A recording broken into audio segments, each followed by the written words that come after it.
explosió àcida.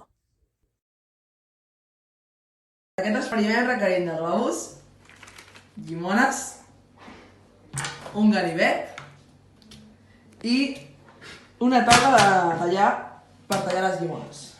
El ganivet. Primer tallem la llimona. Segon, inflem el globus.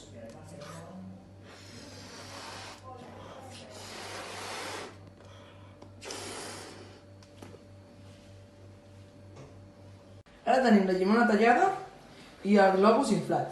Ara procedirem a petar el globus amb el líquid de la llimona. Ara veureu com ho fem.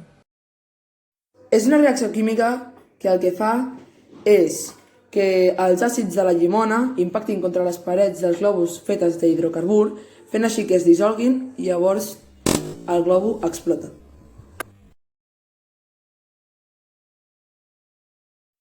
Aquest és el final del nostre experiment. Esperem que us hagi agradat. Gràcies per escoltar-nos i aquest és el final.